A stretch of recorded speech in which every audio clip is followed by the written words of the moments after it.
오늘 새벽기도 시간에도 고린도전서 말씀을 묵상을 했고 이 시간에 또 이어서 말씀을 나누게 되는데요. 이 고린도라고 하는 도시를 우리가 조금 알 필요가 있겠습니다. 고린도는 로마 시대 때 우리가 흔히 그리스라고 부르는 지역에서 네 도시 중에 가장 큰 네 도시 중에 하나였습니다.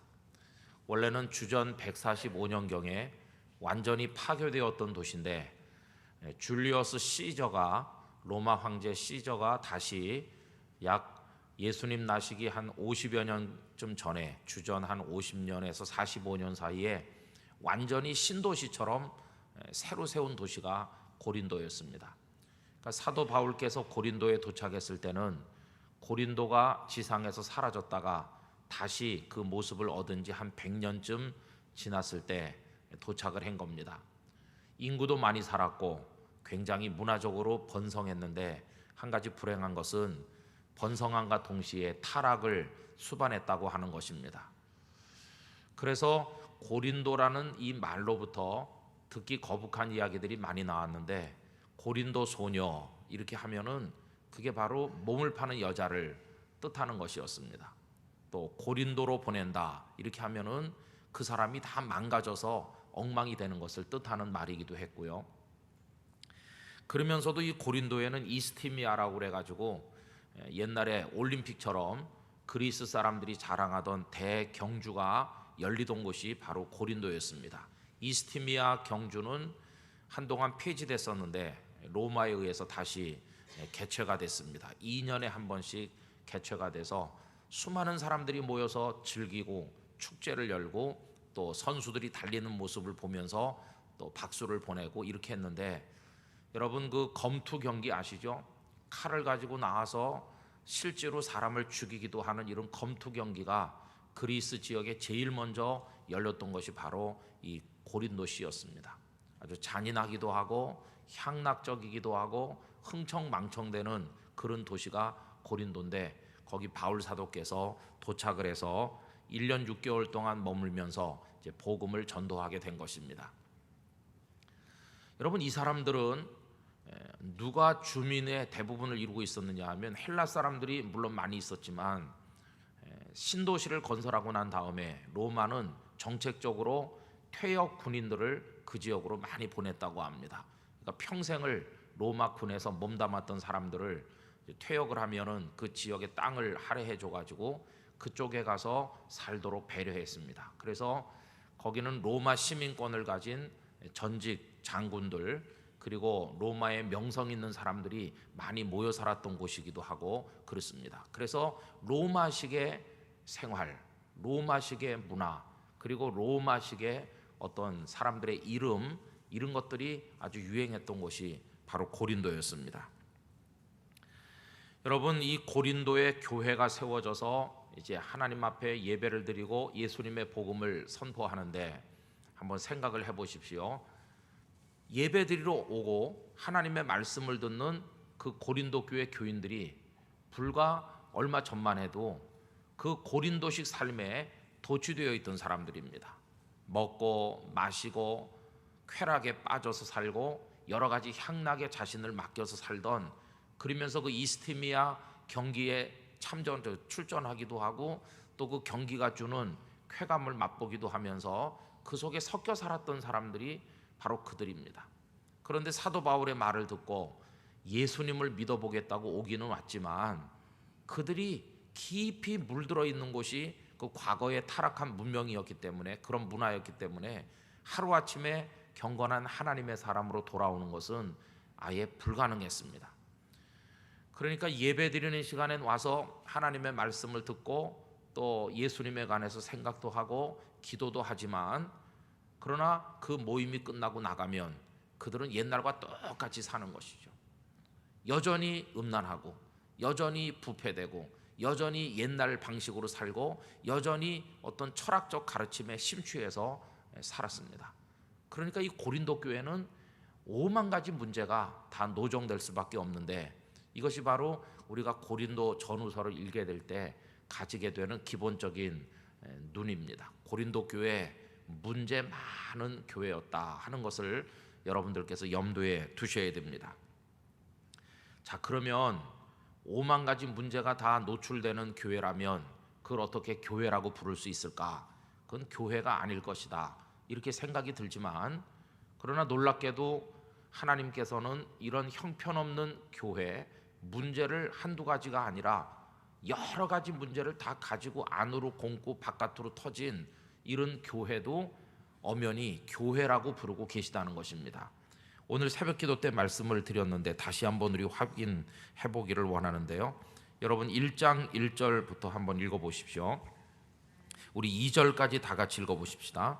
하나님의 뜻을 따라 그리스도 예수의 사도로 부르심을 받은 바울과 형제 소스데네는 고린도에 있는 하나님의 교회 곧 그리스도 예수 안에서 거룩하여지고 성도라 부르심을 받은 자들과 또 각처에서 우리의 주 곧 그들과 우리의 주 되신 예수 그리스도의 이름을 부르는 모든 자들에게, 이렇게 나오죠. 여러분 거기 보면 고린도에 있는 하나님의 교회라고 부르고 있습니다. 그런 문제투성이의 교회도 엄연히 교회라고 하는 것입니다. 그래서 여러분 어떤 교회를 보실 때 그 교회가 아주 시끄럽고 복잡하고 우리가 볼 때는 교회가 아닌 것처럼 여겨진다고 할지라도 여러분 절대로 그것을 경멸해서는 안 된다는 것을 기억하시게 되기를 바랍니다. 하나님께서 교회가 아니라고 말씀하시기 전까지는 우리가 교회가 아니라고 말하면 안 되는 것입니다. 교회 문을 닫는 것도 그래요. 하나님께서 세우셨기 때문에 하나님께서 교회 문을 닫으실 수 있겠지만 우리 사람들이 전 교회가 아니니까 문을 닫아라, 열어라 이렇게 할 수가 없다는 겁니다. 우리는 어디까지나 주님의 피로 값을 지불하고 사신 교회를 존중하고 귀하게 여기고 위하여 기도하고 정성과 사랑으로 섬겨 나가야만 될 것입니다. 이게 성도가 교회를 바라보는 기본 입장이라고 할 수 있어요. 그런데 이 교회가 어떤 교회인가? 여러분 5절로 한번 가보세요. 1장 5절 말씀 보면 대단히 훌륭한 칭찬도 하고 있어요. 이는 너희가 그 안에서 모든 일 곧 무엇이 풍족하다고 합니까? 언변과 지식에 풍족하다, 이렇게 말하죠. 여러분 이 대목은 우리가 좀 깊이 생각할 필요가 있습니다. 언변에 능하다. 그러니까 고린도 교회 모인 사람들은 전부 똑똑해요. 말 다 잘해요. 언변에 아주 풍족하고. 그럼 여러분 사람이 말을 잘하고 논리적으로 매끄럽게 자기 의사를 잘 표현하려면 뭐가 많으면 좋겠습니까? 지식이 많으면 좋죠. 못 배운 사람이 말하는 것보다 많이 배운 사람이 말하는 게 아무래도 좀 다를 거 아니겠습니까? 그런데 여기 고린도 교회는 언변도 풍족하고 지식도 풍족하다는 겁니다. 그러니까 이 사람들은 그리스 사람들로서 그 중심이 옛날부터 내려오던 그리스 철학 같은데 아주 깊은 지식을 가지고 있는 사람들이죠. 여러분 철학 그러면 우린 그리스를 떠올립니다. 자연 철학자였던 탈레스로부터 시작을 해서 철학의 아버지처럼 추앙받는 소크라테스, 그 소크라테스의 제자인 플라톤, 그리고 또 그 다음에 나오는 아리스토텔레스, 우리 뭐 이런 유명한 사람들 이름을 대개 들어서 알고 있지 않습니까? 뿐만 아니라 수많은 소피스트들이 나와가지고 이 사변 철학자들이 나와서 이 사람들은 어떤 강의실에서만 철학을 얘기하는 게 아니라 일상생활을 전부 다 철학적으로 분석하려고 노력했습니다. 그래서 그 아레오바고 광장 같은데 그 아테네 그런 데를 거닐면서 그러면서 이제 대화를 나누는데 그게 전부 다 철학적 대화를 하는 것입니다. 그러니까 시민들이 다 문학에 관심이 많고 철학에 관심이 많고 예술에 관심이 많은 그런 그리스 문화를 우리가 염두에 둬야 됩니다. 그러니까 이 고린도 사람들도 조금 배운 사람들은 다 지식을 많이 가졌고 철학에 능통하고 그리고 언변에 뛰어난 그런 사람들이 교회 안에 모인 것이죠. 자, 그럼 여러분 한번 생각해 보세요. 생전 보지도 듣지도 못한 예수님 이야기를 듣는데 바울이라고 하는 선생님이 와서 말씀을 전합니다. 그 사람들이 다 이렇게 들었겠죠. 근데 그 사람들이 이미 철학적으로 상당한 수준에 올라 있어요. 그리고 이 사람들은 언변에 능한 사람들이에요. 자기들 자신이 많이 알고 말도 잘해요.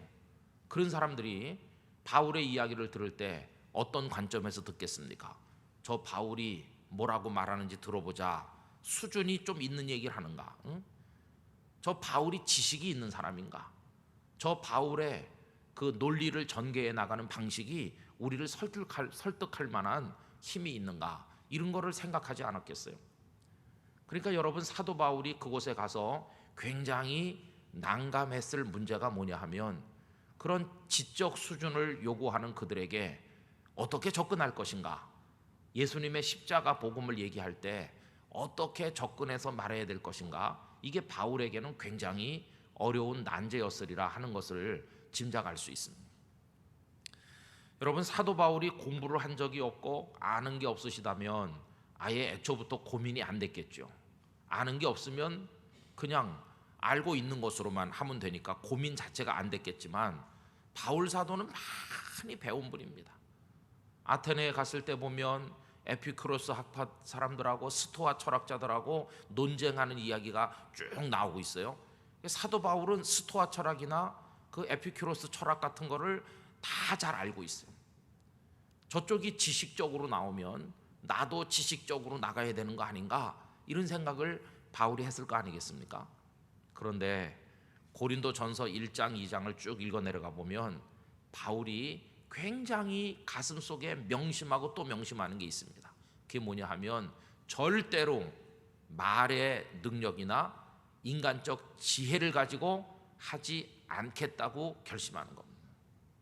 저 사람들이 아무리 수준 높은 이야기를 원해도 나는 내 식대로 하겠다, 내 식대로. 바울이 이야기하는 내 식이 뭐냐?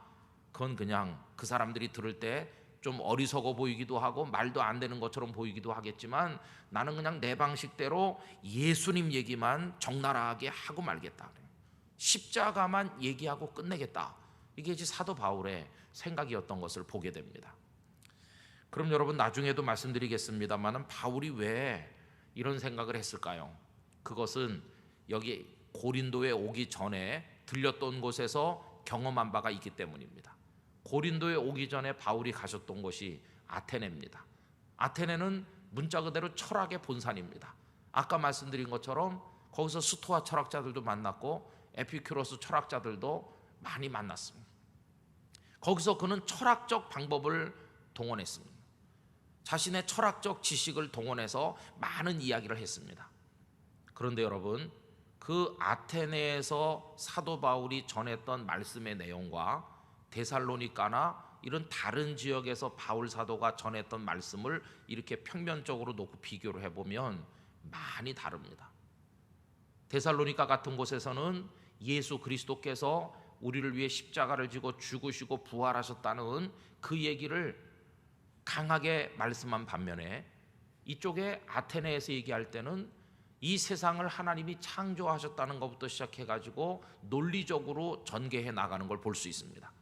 데살로니가 지역에 비해서 아테네 지역에서는 예수님의 십자가와 부활에 대한 강조가 훨씬 약했던 것을 볼 수 있어요. 왜 그랬을까요? 상대가 철학자들이니까. 그러니까 바울도 철학적 방법으로 접근하려고 노력을 했던 것입니다. 그런데 결과를 놓고 보면, 물론 아테네에서도 결신자를 얻기는 했지만 그곳에는 아테네 교회 이런 게 세워지지 않았다는 것을 우리가 알 수 있어요.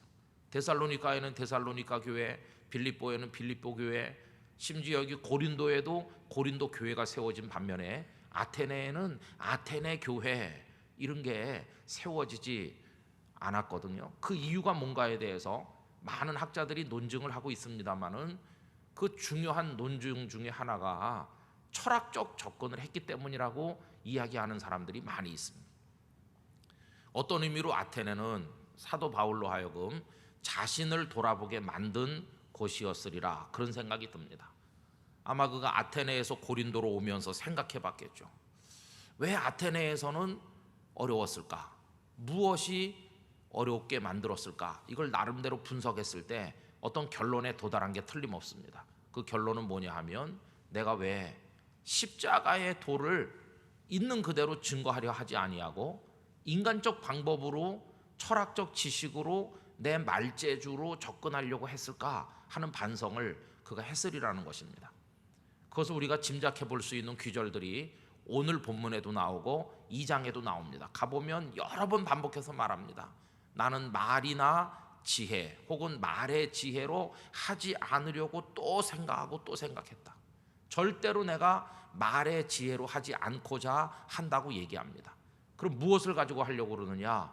2장에 가서 보면요, 성령의 나타나심과 능력으로만 하려고 한다, 그렇게 얘기하고 있습니다. 결국 아테네를 거치고 고린도로 오는 과정을 통해서 사도 바울은 자신을 내려놓게 된 것입니다.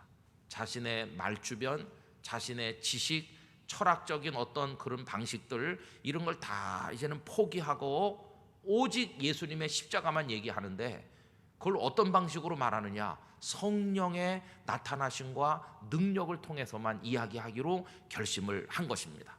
다른 말로 바꿔서 말하면 지식이 많고 논리적으로 말을 잘할 수 있는 재주가 뛰어난 자기 자신을 돋보이게 하는 게 아니라 자신은 뒤로 숨어버리고 누구를 돋보이게 하려고 그럴까요? 예수님, 오직 예수님만, 예수님의 십자가 복음만 확 드러나도록 하기로 그가 결심한 것입니다. 여러분, 오늘 이 저녁 예배 나오신 여러분들의 마음속에 바울 사도가 아테네에서 고린도로 오면서 생각했던, 그리고 결론에 도달했던 그 내용이 우리들 마음속에도 임하게 되기를 원합니다. 다른 게 아니라 예수 그리스도만 드러나시도록. 내가 똑똑하다 한들, 내가 지혜가 있다 한들, 내가 말주변이 있다 한들, 그것이 어떻게 사람을 건지는 능력을 가져올 수 있겠습니까? 여러분, 우리를 건지는 것은 십자가의 도요, 그 십자가의 도가 전도라는 방법으로 선포될 때 거기 역사하시는 성령의 능력밖에는 사람을 건지는 방법은 없는 줄로 믿습니다. 그런데 거기 인간적인 것들을 동원하려고 하니까 거기 문제들이 생긴다는 것입니다. 여러분, 사람이 모이는 곳에는 다 어디나 문제가 있어요. 2명 모여서 지내도 문제가 있어요. 둘 사이에 티격태격해요, 그죠? 셋이 있으면 셋 사이에 문제가 또 생기는 거고, 넷이 있으면 넷의 문제가 있는 거죠, 그죠? 여러분, 부부가 살 때는 그냥 둘이만 의견 조정하면 돼요, 신혼부부.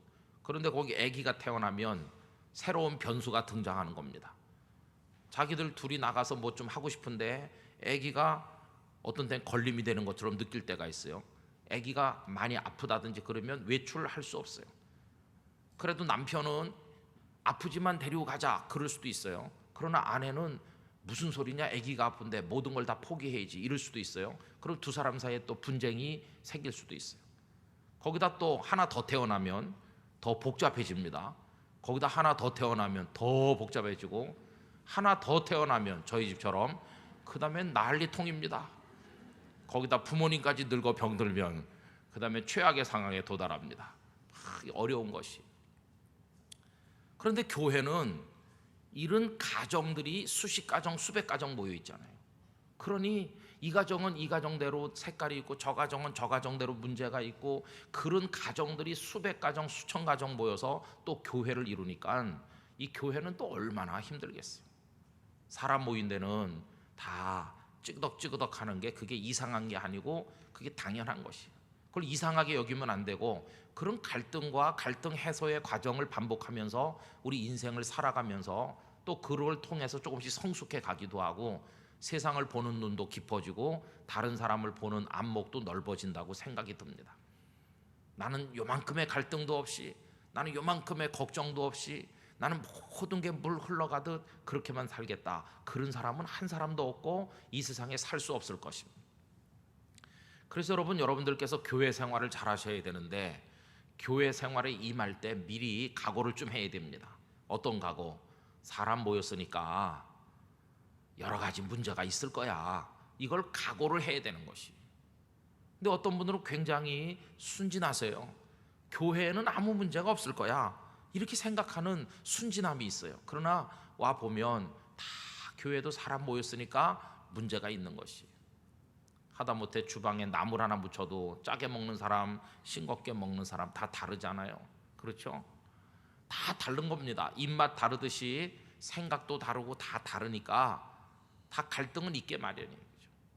그러나 중요한 것은 뭐냐 하면, 우리가 다 생각이 다르니까 인간적 갈등이 있을 수 있지만 그것 때문에 예수님의 십자가의 도가 가려진다면 이건 아주 잘못된 것이에요.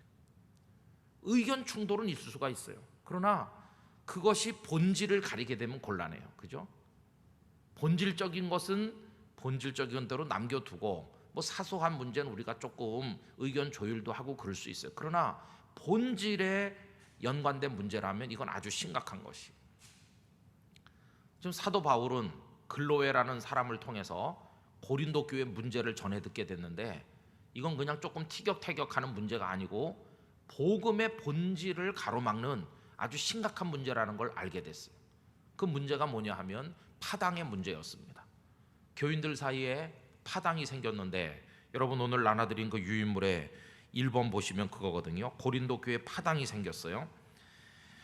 고린도전서 1장 12절 2절을 거기 적어드렸는데 다 같이 읽어보도록 합시다. 내 형제들아 글로의 지편으로 너희에 대한 말이 내게 들리니 곧 너희 가운데 분쟁이 있다는 것이라.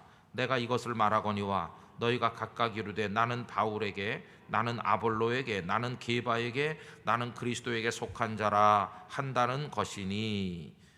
여러분 이게 파당이 생겨가지고 교회가 아주 시끄러웠어요. 그럼 누굴 중심으로 모입니까? 바울, 그 다음에 아볼로, 그 다음에 게바인데 게바가 누구라고 그랬습니까? 베드로를 게바라고 하죠. 그 다음에 그리스도. 근데 이거 웃기는 겁니다. 언제 예수님께서 야 너희들 내 중심으로 모여서 저 녀석들과 싸우자 이렇게 하신 적이 있나요? 주님은 그런 분 아니세요. 그런데 사람들끼리 파당을 만든 겁니다. 그럼 바울 사도가 자 나를 좋아하는 사람은 이쪽으로 모이세요. 언제 그런 적 있습니까? 없습니다. 그런데 그냥 교인들 중에 나는 바울이 좋아 그러면서 자기들끼리 모여서 바울파가 된 겁니다. 어떤 사람은 아볼로를 존경한다고 그러면서 아볼로파가 되고 어떤 사람은 베드로파가 된 겁니다. 오늘 새벽기도 때 말씀드렸던 그 얘기입니다. 여러분 이 파당이 왜 생겼을까요? 그 이유는 두 가지 정도 얘기할 수 있어요. 하나는 이 세 분이 그러니까 아볼로나 바울이나 베드로가 너무 훌륭해서 그래요. 너무 훌륭해서. 또 한 가지 이유는 그들이 그리스도에게 집중하지 않았기 때문에 그래요. 근데 이 두 가지는 서로 연관되어 있습니다. 베드로와 또 아볼로와 바울 같은 이런 분들이 너무 훌륭하다는 건 무슨 얘기일까요? 여러분 바울이 배운 것도 없고 바울이 한 것도 없고 볼 게 없다 그러면 아무도 바울 곁으로 모이지 않았겠죠. 그런데 바울은 스타입니다. 스타. 고린도 사람들이 볼 때 야, 저 바울 사도가 여기 오셔서 우리에게 복음을 전하지 않았더라면 우리가 예수님을 어떻게 알았겠어? 저 바울 덕택에 예수님을 믿은 게 아니냐? 우리 고린도에 있는 크리스찬들은 뭐니 해도 바울의 은혜를 잊으면 안 되지. 그러면서 바울을 추앙하는 거예요. 저 바울은 날 때부터 로마 시민권을 받았고 유대에서는 가말리엘의 수제자였고 바울 같은 인재가 어디 있겠느냐고. 저 사람은 정말 대단히 박식하면서도 성령이 충만한 그런 지도자가 아니냐. 나는 바울이 진짜라고 생각한다. 이런 사람이 나오는 거예요. 거기다 아볼로는 아굴라와 브리스길라 부부에게 훈련받은 사람인데 바울이 떠난 다음에 바로 바톤을 이어가지고 와서 고린도 교회를 돌보신 분이거든요. 여러분 그 고린도에 가면 그 바울 교회라는 예배당이 남아 있는데 거기 동판으로 역대 목회자들의 이름이 적혀 있는데 첫 번째가 바울이고 제 2대 목회자로 아볼로 이름이 거기 새겨져 있습니다. 아볼로는 그 이후에 와서 바울이 기초를 놓고 떠난 그 다음에 고린도 교회를 크게 일으킨 그런 아주 능력 있는 지도자였어요. 그러니까 바울은 씨만 심었고 아볼로는 그걸 크게 일으킨 사람이에요.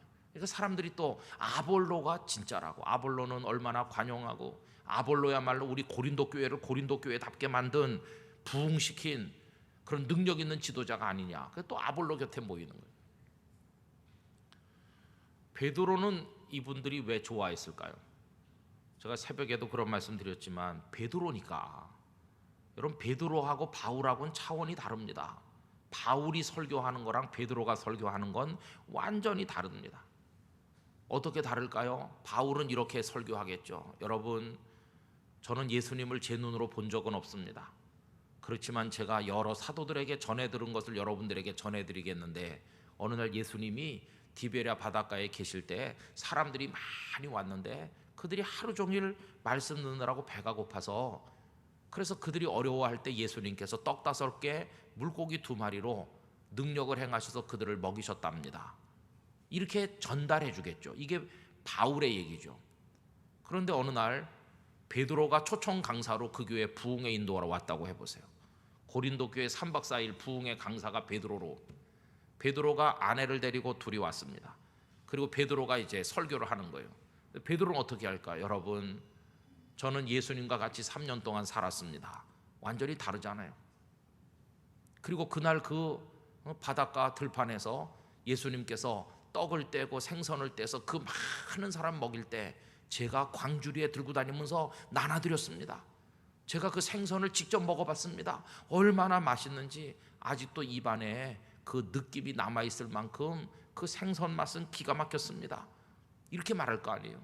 그리고 예수님이 가야바 법정에 계실 때 내가 3번이나 모른다고 부인했고, 이렇게 하고, 그리고 예수님이 부활하셨을 때 제가 그 무덤에 갔던 사람이고, 그리고 주님의 손을 제가 만져봤고, 부활하신 주님과 같이 있고, 하늘나라 올라가실 때 제가 거기 있었다. 그리고 다락방에 성령이 임할 때 제가 거기 있었던 현장의 증인이고, 제가 나가 설교하니까 그날 3,000명이 세례받았습니다. 여러분, 바울이 설교하는 거랑 베드로가 설교하는 거랑 완전히 근본부터가 다른 거죠. 베드로는 1차 증인 아닙니까? 예수님과 같이 있었던. 그러니 바울이 평소에 하고 아볼로가 했어도 베드로가 와서 한번 얘기하니까 완전히 뭐 사람들 생각이 확 뒤바뀌었겠죠. 와, 베드로는 진짜 예수님의 제자 중에 제자고, 베드로 손 한 번이라도 만져보려고 사람들이 막 몰려왔을 거예요. 베드로가 3박 4일 부흥회 끝나고 갔는데도 여전히 베드로를 좋아하는 사람 모여라. 그래가지고 여기 오병이어에 모여서 우리 개모임 하듯이 모이고 이렇게 하는 거예요. 베드로가 오병이어 얘기해주고 갔으니까 여러분, 그때 일을 한번 상상해 보세요. 만약에 베드로나 이 아볼로나 바울이 들을 얘기도 하지도 않고 볼 것도 없고 그분들이 능력도 없고 형편없다면 아무도 그분들 곁에 안 모이죠. 그죠? 안 모여. 그런데 왜 모였겠습니까? 워낙 뛰어나니까. 이분들은 정말 스타니까 사람들이 모이는 겁니다. 자, 그럼 한번 생각해 보세요. 아니 뭐 교회 안에 그런 탁월한 지도자가 있는 게 뭐 나쁘냐?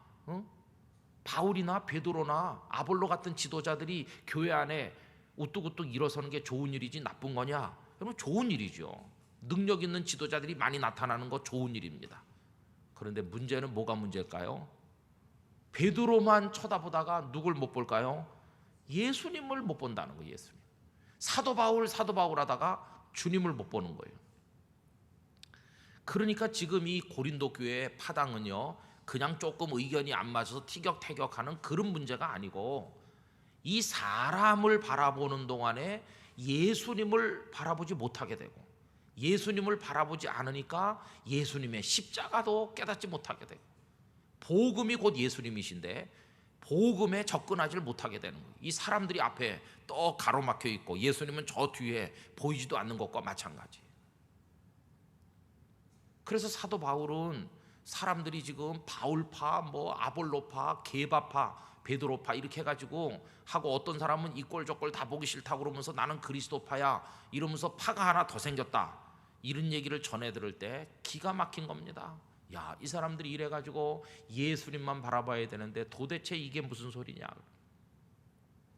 그게 오늘 본문으로 넘어오는 그 사전 얘기인 것을 볼 수 있어요. 여러분, 우리 땅끝교회 성도들은 오직 예수님만 바라보셔야 됩니다. 십자가의 도만 의지해야 됩니다. 어떤 스타도 의지해서는 안 됩니다.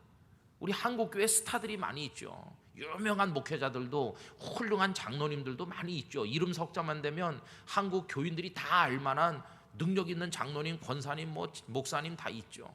그러나 그분들은 주님의 영광을 앞에서 가로막으면 안 될 분들이고, 우리 성도들은 그 사람으로 인하여 주님께 집중하지 못하게 되면 정말 심각한 것이에요. 여러분, 스타가 된다고 하는 것을 두렵게 여겨야 되고, 스타만 바라보다가 주님을 바라보지 못하게 되는 것 더 두렵게 생각해야 됩니다. 우리를 건져 구원하실 분은 예수님밖에 없어요. 진짜 모닝스타, 아침에 새벽별처럼 빛나는 분, 슈퍼스타는 예수 그리스도 한 분밖에 없으신 것이, 주님만 바라보는 것이죠. 주님의 십자가의 도만 붙들고 의지하는 것이고. 그래서 이제 사도 바울이 오늘 이 문제를 접하고 나서 그들에게 이야기를 해주고 있습니다. 2번으로 내려가 보면, 그럼 파당에 빠지지 않기 위한 조건이 뭐냐? 여러분, 오직 예수 그리스도께만 집중하면 바울파도 없고 게바파도 없고 아볼로파도 없고 아무것도 없는 것이죠. 오직 주님 중심으로. 그래서 여러분, 사도 바울은 어떻게 했나 보세요. 첫째, 예수 그리스도의 이름으로 이야기하였습니다. 예수 그리스도의 이름으로. 10절 말씀 다시 한번 읽어봅시다. 형제들아, 내가 우리 주 예수 그리스도의 이름으로 너희를 권하노니 모두가 같은 말을 하고 너희 가운데 분쟁이 없이 같은 마음과 같은 뜻으로 온전히 합하라. 무슨 파당 이런 거 만들면 안 됩니다, 이렇게 얘기하면서 이 말을 할 때 바울이 누구의 이름으로 합니까? 주 예수 그리스도의 이름으로 너희를 권하노니. 나 바울이 여러분들에게 지금 이거 얘기하는데 나 바울의 이름으로 하는 게 아닙니다. 예수님의 이름으로. 그러니까 바울은 자신의 권위를 가지고 하는 게 아니고 예수님의 권위와 예수님의 능력을 의지해서 예수님의 이름으로 권면하는 거죠. 저 같은 목사가 설교하러 나와가지고 나는 워낙 말을 잘하니까, 나는 워낙 재밌게 하니까, 나는 워낙 성경을 많이 알고 있으니까, 나는 워낙 공부를 많이 해서 내가 권위가 있으니까, 그러니까 내가 얘기하면 성도들이 은혜 받겠지, 이렇게 자기 이름으로 해가지고는 안 되는 것이죠. 여러분, 예수 그리스도의 이름으로 목사는 설교하는 것이고, 예수 그리스도의 이름으로 장로님은 나와서 기도하는 것이고, 다 예수 그리스도의 이름으로 하는 겁니다. 예수 그리스도의 이름. 바울은 절대로 자기 이름으로 하지 않았습니다. 그 다음에 두 번째, 유인물에 보시면 누가 얼마나 많이 세례를 베풀었는가 하는 것보다 중요한 것은 뭡니까? 복음 전도하는 게 중요한 겁니다. 그래서 오늘 본문 17절, 그리스도께서 나를 보내심은 세례를 베풀게 하려 하심이 아니요 오직 복음을 전하게 하려 하심이로되, 이렇게 나오죠. 여러분, 오해는 하시지 말아야 돼요. 세례를 베풀게 하려 하심이 아니다, 이 말을 오해하면 그러면 세례를 받을 필요가 없나, 이렇게 오해하실 수 있죠. 그러나 이건 그런 뜻이 아니고, 세례 받는 거하고 복음을 믿어 구원받는 거하고 어떤 게 더 중요합니까? 어떤 게 더 본질입니까? 복음을 믿어 구원받는 게 이게 본질이죠. 세례는 뭡니까? 이 사람이 복음을 믿어 구원받은 것을 표시하는, 인치는 하나의 예식이죠, 예식. 그래서 구원을 뭘로 받았습니까? 물어보면 세례 받았기 때문에 구원받는 게 아니라 복음을 믿어 하나님의 자녀가 됨으로 구원받는 거 아니겠어요? 그러니까 세례는 복음을 믿은 것을 인치는 하나의 예식이라고 하는 것입니다. 본질은 그게 아니에요. 그럼 여러분, 십자가에 매달려서 죽었던 강도, 십자가에 매달려 죽어가면서 그 사람이 언제 세례 받았어요? 세례 받을 시간이 어디 있습니까? 그러나 그 사람은 예수여 당신의 나라에 이르실 때 나를 기억해 달라고 하는 그 믿음으로 그 사람은 내가 오늘 나와 함께 낙원에 있으리라 구원받은 것입니다. 그러니까 세례라고 하는 행위하고 예수님의 복음 십자가의 도를 믿는 거하고 진짜 중요한 건 뭐냐면 이 믿는 게 중요한 거죠. 그럼 바울 사도 자신이 지금 사방 다니면서 이방인의 사도로 파송을 받아 하나님의 사역자로 말씀을 전하러 다니는데 목적이 뭐겠습니까? 복음 전도에서 믿게 하는 게 목적이지, 내가 이래봬도 말이 지금까지 2,000명에게 세례 줬다, 3,000명에게 세례 줬느니 이런 건 중요한 게 아니라는 거죠. 그런데 얘기를 들어보니까 사람들이 저저마다 지금 바울판이 뭐 해서 싸운다는 얘기를 들었을 때 바울이 가슴이 철렁하면서, 야, 만약에 내가 고린도에 있는 동안에 많은 사람에게 세례를 줬다면 사람들이 다 무슨 생각하겠습니까? 나는 바울 사도에게 세례 받았어. 내가 이래봬도 사도 바울의 손바닥이 내 머리에 닿았던 사람이야. 나는 바울파야, 이럴 거 아니겠어요? 그런데 참 다행스럽게 바울은 고린도에 있을 때 아주 작은 몇 사람에게만 세례를 베풀었지 직접 세례를 베푼 일이 별로 없었어요. 그걸 오히려 다행스럽게 여긴다고 말하는 겁니다. 왜냐하면 세례를 바울에게 받았다고 자랑할 사람이 적어질 테니까요. 그래서 여러분 그 말씀 가운데 이런 게 있습니다. 그 14절 말씀으로 한번 올라가 보세요. 14절. 나는 그리스도와 가이오 외에는 너희 중 아무에게도 내가 세례를 베풀지 아니한 것을 감사한다는 겁니다. 왜 그렇습니까? 이는 아무도 나의 이름으로 세례를 받았다고 말하지 못하게 하려 합니다. 나가서 자랑하지 못하게 하려고 하는 것이다 하는 것이죠. 그리고 여러분 사도 바울은 사람들이 예수님께만 집중하도록 하기 위해서 어떻게 합니까? 인간의 말의 지혜를 이용하지 않는다는 겁니다. 1장 17절 말씀을 다시 한번 읽어보면 이렇습니다. 그리스도께서 나를 보내심은 세례를 베풀게 하려 하심이 아니요 오직 복음을 전하게 하려 하심인데, 복음을 전할 때 그 다음에 읽어보면 뭐라고 되어 있나요? 말의 지혜로 하지 아니함은 그리스도의 십자가가 헛되지 않게 하려 함이라. 복음을 이야기할 때 말의 지혜로 하지 않는데요. 이게 아까 서두에 말씀드린 그겁니다. 고린도 사람들은 말도 잘하고 지식도 많다고 그랬잖아요. 아까 앞에 보니까 언변과 지식에 능하다고 그랬죠. 아테네에 갔을 때 사도 바울이 어떤 식으로 했다고 그랬습니까? 철학자들과 만났을 때 인간의 지식이나 철학적 방식을 동원했다고 그랬죠. 그리고 결과가 다른 곳에서보다 풍성하지 못했거든요.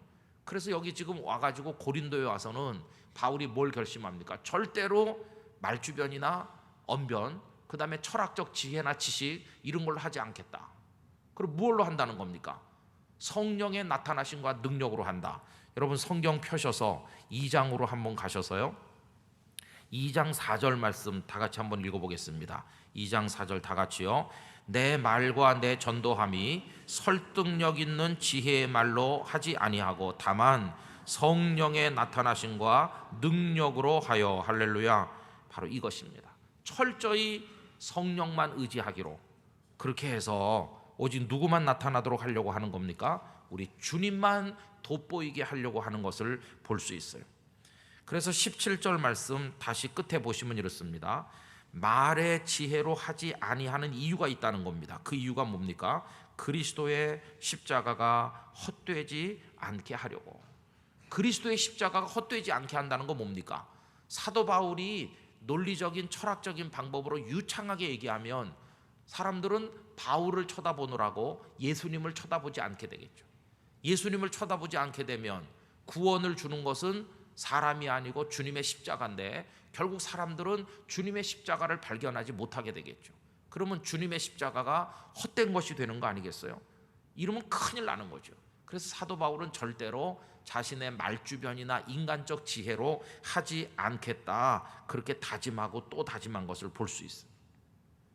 그럼 여러분 결국 하나님의 교회에서 선포되어야 될 것이 뭘까요? 어떤 철학적인 것들이 아니라 오직 하나, 십자가의 도인 줄로 믿습니다. 그럼 그 십자가의 도를 선포할 때 무엇으로 선포해야 될까요? 인간의 말주변으로 하는 것이 아니라 성령의 능력으로 하는 것이죠. 성령의 나타남과 능력으로. 그래서 그 밑에 3번으로 가보면 십자가의 도, 이제 오늘 본문으로 넘어오는 거죠. 십자가의 도는 양면성을 가지고 있습니다. 어떤 양면성입니까? 멸망하는 자들에게는 미련한 것이고 구원을 받는 사람에게는 하나님의 능력이다. 여러분 저 위에 18절 말씀 다 같이 읽어봅니다. 십자가의 도가 멸망하는 자들에게는 미련한 것이요 구원을 받는 우리에게는 하나님의 능력이라. 아멘. 여러분 십자가의 도라고 해서 무조건 모든 사람에게 구원을 가져다 주는 것은 아닙니다. 어떤 사람들은 십자가의 도를 미련하게 생각해요. 그러나 어떤 사람들은 십자가의 도를 통해 구원의 감격을 맛보게 돼요. 그럼 이 차이가 어디 있느냐? 간단한 것입니다. 말의 지혜 같은 것들을 추구하는 사람들은 십자가를 받아들일 수가 없어요. 이거는 논리적으로 볼 때 어떻게 하나님이 십자가에 매달려서 처참하게 죽어간단 말인가? 신이 어떻게 죽느냐? 이건 논리적으로 말이 안 돼. 이렇게 할 거 아니겠어요? 그러니까 철학적 논리에 집중해서 사는 사람들은 십자가를 도저히 이해를 못해요. 그러나 성령께서 그 마음에 역사하셔서 그 마음을 열어주는 사람에게는 주님이 나 같은 죄인을 위해 십자가를 지시다니, 그러면서 감격의 눈물을 흘리고 구원의 은총에 들어가는 것이. 그러니까 어떤 사람들에게는 미련하게 보이고 어떤 사람들에게는 구원을 가져다 주시는 하나님의 능력이 된다는 것이. 여러분, 십자가의 도가 우리의 눈에 미련한 것으로 보이지 않고 하나님의 능력, 하나님의 사랑으로 보이게 된 것에 대하여 하나님께 감사하시기 바랍니다. 이것이 우리에게 구원을 가져다 주는 줄 깨닫게 된 거 하나님의 축복 중에 최고의 축복인 줄로 믿습니다. 그러면 멸망하는 자들에게 미련하다고 그랬죠. 그럼 멸망하는 사람들이 누구냐? 2번으로 가보면 두 종류의 사람이 있는데, 멸망하는 자들 첫째, 지혜를 구하는 사람들이 바로 그들이라 하는 것입니다. 22절에 보면 유대인은 표적을 구하고 헬라인은 지혜를 찾는다, 그렇게 말했죠. 지혜를 찾는 헬라 사람들, 그 고린도 사람들이 대표적이죠. 언변도 능하고 지식도 많은 이 사람들, 그 사람들이 볼 때 예수님의 십자가는 이게 말도 안 되는 것이죠. 그죠? 더군다나 이들은 지혜를 추구하는 철학을 사랑하는 사람들인데, 그러면 철학이 얼마나 효과가 있을까요? 철학은 한계가 있는데 어떤 한계가 있습니까? 하나님을 알 수가 없다, 그 말입니다. 21절 보시면 하나님의 지혜에 있어서는 이 세상이 자기 지혜로 하나님을 알지 못함으로, 이렇게 나오죠. 자기 지혜로는 하나님을 알 수가 없다고 말해요. 여러분, 철학적 지식으로 하나님을 믿고 구원받을 수가 없다는 것이. 과학적 논증을 통해서 하나님이 계시다는 걸 어떻게 증명합니까? 여러분, 하나님이 계시고 우리를 사랑하신다는 것은 오직 은혜로만 되는 겁니다. 이런 논리나 이런 걸로 되는 게 아니라 그 말입니다. 그래서 철학적 지식은 한계가 있어요. 자, 그 다음에 두 번째로, 누가 멸망하는 자들인가? 유대인들이 멸망하는 자들입니다. 표적을 구하는 유대인들이 멸망해요. 유대인들이 표적을 구한다는 게 무슨 얘기일까요? 마태복음 16장 4절에 보면 악하고 음란한 세대가 표적을 구하나 누구의 표적밖에 보여줄 표적이 없습니까? 요나의 표적밖에 보여줄 표적이 없다. 이게 예수님의 말씀이죠. 그럼 요나의 표적이라는 게 뭘까요? 여러분, 요나 아시죠? 구약시대 때 하나님께서 니느웨로 가서 말씀을 전하라고 그랬는데 어디로 갔습니까? 다시스로 가려고 배를 탔다가 어떻게 됐나요? 풍랑 만나 선원들이 그를 바다에 집어 던져가지고 큰 물고기 속에 들어갔던 사람이 요나 아닙니까? 근데 예수님께서 요나의 표적을 보여준다는 겁니다. 그러면 유대인들이 표적을 구하는 건 무슨 표적입니까? 이런 얘기입니다. 당신이 하나님의 아들이 맞소? 당신이 진짜 하나님의 아들 메시아라면 표적을 보여주시오, 증거. 그럼 그들이 기대하는 표적은 어떤 표적일까요? 막 경천동지할, 세상을 깜짝 놀리게 만든, 죽은 자를 살리고 뭐 이런 것들을 로마로부터 독립하게 만들고 그런 걸 보여주길 원하는 거죠. 그런데 예수님은 요나의 표적을 보여준다는 거예요. 여러분, 이게 뭘까요? 요나가 물고기 뱃속에 들어가면 어떻게 되나요? 물고기 뱃속에 들어가면 원래 어떻게 돼야 됩니까? 죽어야 되는 것이죠. 그러면 예수님은 어디 들어가셨습니까? 무덤 속에. 그런데 요나가 물고기 뱃속에서 죽었습니까? 안 죽었습니까? 다시 나왔죠. 예수님은 무덤에 들어가서 어떻게 되셨나요? 부활하셨죠. 이거밖에 보여줄 게 없다는 겁니다. 내가 메시아로서 하나님의 아들로 이 세상에 와서 왕이 돼가지고 너희를 로마에서 독립을 시켜주고 잘 사는 부자 나라가 되게 하고 그러려고 온 게 아니고, 너희를 위해서 내가 죽어 물고기 뱃속과 같은 무덤 속에 들어갔다가 너희를 위해서 부활함으로 영원한 생명을 주려고 왔다, 이걸 말씀하는 거고, 그 다음에 또 요나가 물고기 뱃속에 들어간 걸 통해서 뭘 보여주시느냐 하면, 니느웨로 가라고 말씀하는데 다시스로 가는 불순종을 하면 그렇게 된다는 겁니다. 지금 너희도 나 예수를 보고 있는데 하나님의 말씀에 순종해서 나를 믿지 않으면 너희들도 그 물고기 뱃속과 같은 무덤 속으로 들어가 저 지옥 음부에 떨어지게 될 것을 경고한다, 이런 뜻으로 말씀하는 겁니다. 여러분, 유대인들은 표적 구하는 걸 좋아하고, 그래서 예수님이 백마탄 왕자처럼 쫙 나타나길 원했어요. 근데 예수님이 그런 모습 보여주셨나요? 아니었어요. 예수님 어린 나귀를 타고 초라하게 들어가더니 붙들려서 얻어맞아가면서 피 흘려 죽으시고, 그들이 기대하는 것과 전혀 다르다 보니까 이 사람들은 예수님을 구주로 믿지 않는 것이. 유대인들은 예수님을 메시아로 인정하지 않았어요. 그러니까 유대인들은 뭐가 되는 겁니까? 오늘 본문의 표현대로 하면 그들이 원하던 표적을 보여주지 않다 보니까 실망한 나머지 예수님을 믿지 않게 되고 결국 그들은 멸망하는 자들이 되는 거예요. 헬라 사람은 지혜를 구하다가 인간적 지혜로 예수님을 보다가 멸망하는 자가 되고, 유대인들은 표적을 구하다가 자기들이 원하는 표적이 아니니까 실망한 나머지 결국 멸망하는 자들이 되는 거예요. 이쪽 저쪽 다 멸망하는 자가 돼요. 멸망하는 자가 되고 보니 십자가의 도가 그들에게는 어떻게 보이겠습니까? 미련하고 말도 안 되는 것으로, 도저히 받아들일 수 없는 것으로 보이게 되는 것이에요. 그런데 구원을 얻는 택한 백성들에게는 십자가의 도가 어떻게 보입니까? 우리를 건져 구원하시는 하나님의 능력으로 보여지게 된다는 것이, 이게 얼마나 놀라운 축복인지 이루다 말할 수가 없어요. 그래서 그 4번에 1번 보시면요, 십자가의 도를 전도에 미련한 방법으로 전하게 하신 하나님, 이렇게 나왔는데, 예수님은 십자가에 못 박히셨고 세상이 그것을 용납할 수 없다고 그랬죠. 신이 십자가에 죽을 수는 없다고 생각하는 게 그들의 모습이니까요. 그러면 전도할 때는 어떻게 하는 겁니까? 전도에 미련한 것으로 한다. 여러분 21절을 다 같이 한번 읽어보겠습니다. 하나님의 지혜에 있어서는 이 세상이 자기 지혜로 하나님을 알지 못하므로 하나님께서 전도에 미련한 것으로 믿는 자들을 구원하시기를 기뻐하셨도다. 할렐루야. 여러분, 전도가 미련하대요. 전도가 왜 미련합니까? 전도는 이렇게 하는 겁니다. 하나님은 당신을 사랑하십니다. 예수님을 믿으셔야 구원을 받습니다. 예수님이 당신을 위해 십자가 지셨습니다. 이렇게 하는 게 전도거든요. 그런데 이걸 사람들이 들어보면 너무너무 미련하게 보인다는 거예요. 저게 말도 안 되는 얘기다. 철학적으로 보면 말도 안 되지. 어떻게 신이 죽을 수 있냐? 저건 표적이 아니다. 그래서 그들이 볼 때는 미련하게 보인다는 거예요. 그러면 세련되게 전도하려면 그렇게 하면 안 되는 거죠. 세련되게 전도하려면 어떻게 하면 될까요? 사람들을 많이 초청한 자리에서 여러분들이 보실 때도 잘 이해가 안 되시죠? 사실은 저도 잘 이해가 안 됩니다. 그렇지만 하나씩 따져보면 이해가 되기도 합니다. 이러면서 약간 그들의 지식적인 욕구도 채워줘 가면서 재미도 있게 이렇게 서서히 끌어당겨야 그들이 예수님을 싫어하지 않고 조금 마음을 열지 않을까, 이렇게 생각하기 쉽죠. 오늘날 그런 세련된 방법으로 예수님을 전하려고 시도하는 사람들이 많이 있어요.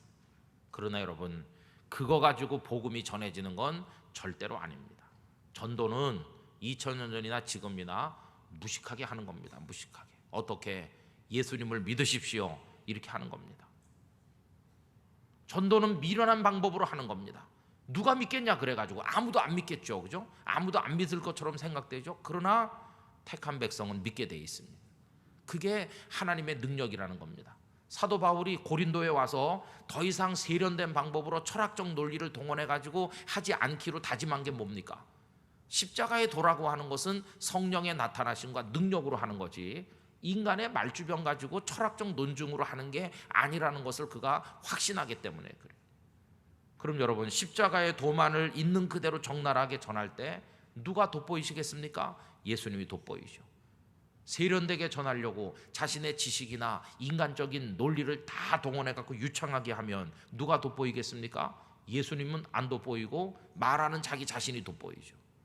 오늘날 교회 안에서 주님을 돋보이게 십자가의 도를 전하는 대신 자신의 여러 가지를 드러내 보이면서 전하려고 하다가 자기 자신만 드러내고 가는 사람들이 많이 있다는 것이, 이건 아주 잘못된 것입니다. 여러분, 예를 들면 어떤 찬양 잘하는 사역자가 있다고 합시다.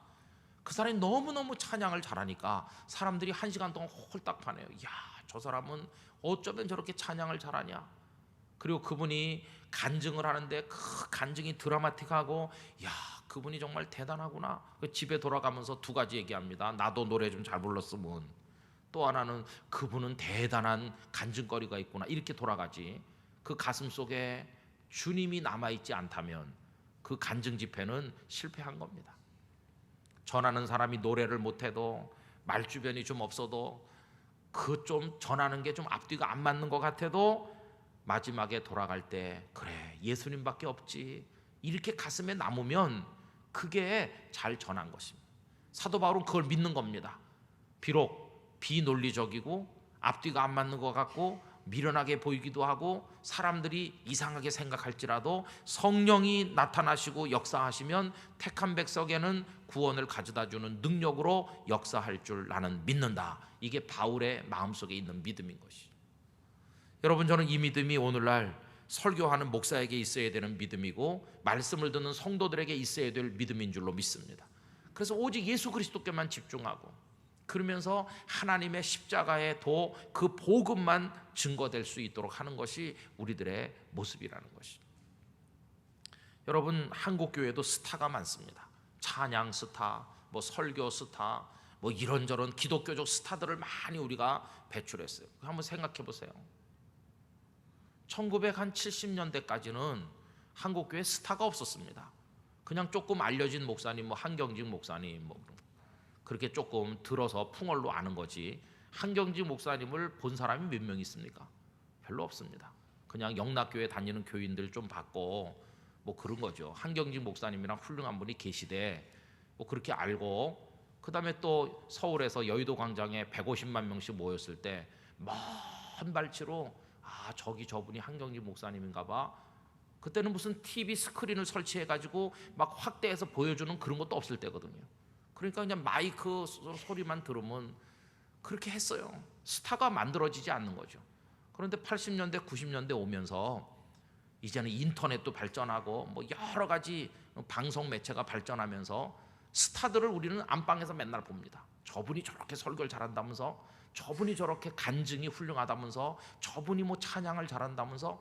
그래서 여러분, 스타가 요새는 얼마나 많은지 몰라요. 책도 수십 권씩 쓰는 스타가 나오고, 옛날에는 기독교 서적도 별로 없었고 사서 보는 사람도 거의 없었습니다. 가만히 생각해 보세요.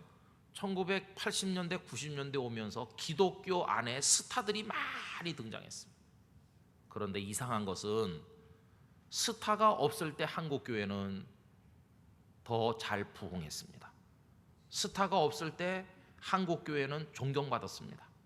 스타가 없을 때 한국 교회는 복음 전도하는데 열심히 있었습니다. 그런데 그 이후로 스타 목사님들, 스타 장로님, 스타 무슨 뭐 이런 게 교회 안에 많이 나타나고 책을 많이 쓰는 분도 있고 유명한 분도 많이 생겼는데, 이상하게 교회는 자꾸 쪼그라들고 사람들은 세상에 나가 욕을 먹고, 그 스타라고 존경하던 사람이 무슨 일을 저지르면 한국 교회 전체가 쪼그라드는 그런 충격을 우리가 하루가 멀다 하고 계속 받고 있습니다. 싱가포르에 어떤 교회가 있는데 성도가 3만 명이고 동남아시아에서 최대 교회고, 한국 목사님들이 그 교회를요 얼마나 많이 갔다 왔는지 모릅니다. 셀 목회의 세계적인 대표자로 해가지고 셀 목회하는 목사님들은 뭐 하여튼 엄청나게 거의 갔다 왔습니다. 저한테도 거의 가자는 메일이 하루가 멀다 하고 들어왔습니다. 그런 유명한 교회가 있고 젊은 목사님이 진짜 뜨는 스타죠. 아시아 차기 지도자, 기독교 지도자로 1순위에 오르는 그런 인물이 있습니다. 그런데 여러분, 스타가 어떻게 되는지 아십니까? 엊그저께 소식에 의하면 그분이 싱가포르 정부로부터 목사 면직을 당했습니다. 목사가 아닌 것이. 너무너무 충격을 받았습니다. 어떻게 그런 일이 있을 수 있나? 여러분, 이 자리에서 제가 뭐 얘기할 건 못 되고요. 결국 저는 이렇게 생각합니다. 예수 그리스도 그분이 나타나야 되고 예수님의 복음 십자가의 도가 증거되어야 되는데, 인간적 기법이나 철학적 논리나 사람의 말주변이나 이런 걸로 사람이 등장하게 되면 십자가의 도는 다 가려지는 것입니다. 예수님은 나타나지 않는 것입니다. 예수님이 나타나지 않으면 개인이나 교회 공동체는 타락하고 부패하는 것입니다. 여러분, 우린 교훈을 받아야 됩니다. 지금은 주님 십자가 밑으로 모일 때입니다. 다 주님의 십자가 밑으로 모여야 됩니다. 뭐 우리 교회는 무슨 알파를 하니까, 우리 교회는 제자 훈련을 해서, 우리 교회는 뭘 해서, 그게 아니라 십자가의 도가 우리를 구원하는 겁니다. 제자 훈련이 구원하는 게 아니고 십자가의 도가 구원한다니까요. 유명한 강사가 우리를 천국으로 데려가는 게 아니라 예수님이 우리를 천국으로 데려간다니. 우린 다시 성경 밑으로 모여야 되고 십자가 밑으로 모여야 되고 성령의 나타나심과 능력 앞에 무릎을 꿇어야 되는 것이죠. 그래서 남이 나를 스타라고 그래도 빨리 그 자리에서 내려와야 됩니다. 겸손해 자기를 낮춰야 됩니다. 주님만 나타나도록 해야 됩니다. 사도 바울이 고린도전서 1장과 2장에서 강력하게 얘기하고 있는 이 얘기를 제가 오늘 저녁에 길게 말씀드리는데요, 이게 너무너무 심각한 것입니다. 한국 교회가 회복될 수 있는가, 우리가 다시 복음의 능력을 가질 수 있을 것인가 하는 관건은 바로 여기 달려 있다고 믿습니다. 오직 주님만 나타나셔야 돼요. 저는 믿습니다. 교회가 예수 그리스도 십자가 밑에 모여 주님 밑으로 모여들면 그 교회 승리하는 교회가 될 줄로 믿습니다. 우리 개개인도 주님 밑으로 모이면 승리하는 성도가 될 줄로 믿습니다. 그러나 위장된 그리스도 밑으로 모이면 안 되는 것이 오직 예수님밖에 없어요. 주님만 사랑하고 주님만 의지하고 주님만 바라보는 여러분들이 되시기를 진심으로 기원드립니다.